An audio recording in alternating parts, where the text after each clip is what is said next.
గర్భంలో నుండి నేను దిగంబరినై వచ్చాను. దేవునిలో ఎలా బ్రతికించాలో మనదేనండి బాధ్యత. ఆయన అంటారు, నా తల్లి గర్భంలో నుండి నేను దిగంబరినై వచ్చాను. దిగంబరినై అక్కడికి వెళ్ళండి. అక్కడికి వెళ్ళంటే ఎక్కడి నుంచి వచ్చి వచ్చానో మరలా తిరిగి అక్కడికే వెళ్ళిపోతున్నాను. అంటే తిరిగి రాని లోకానికి వెళ్ళిపోతున్నాడు, మరలిపోతున్నాడు.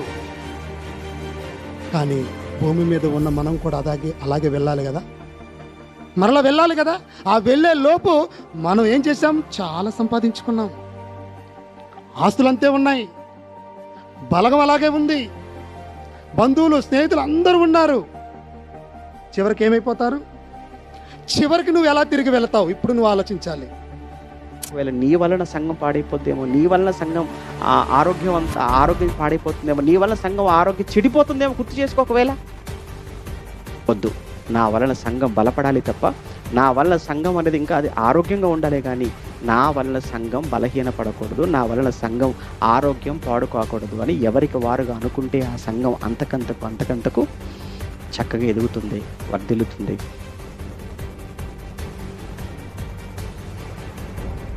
హితబోధ అంటే ఆరోగ్యకరమైన సంగతులు. అంటే ఇప్పుడు చెప్పినవన్నీ ఆరోగ్యకరమైన సంగతులు. అంటే ఈ ఆరోగ్యకరమైన సంగతులు అన్నీ కూడా విని వాటికి లోబడి వాటిని పాటిస్తే అప్పుడు మనం ఏమవుతాం? ఆరోగ్యవంతులం అవుతాం. ఆరోగ్యవంతులంతా కూడా ఈ చోట ఉన్నారు అని అంటే అది ఆరోగ్యవంతుల సంఘం. ఇప్పుడు మన సంఘాలు ఆరోగ్యవంతమైనవిగా ఉండాలి అని అంటే, మంచి హెల్దీ చర్చ్గా ఉండాలి అని అంటే అందరూ బాగుండాలి. ఎవరో నలుగురు బాగుండి 10 మంది చెడిపోతే కాదు, 10 మంది బాగుండి నలుగురు చెడిపోతే ఇలా కాదు.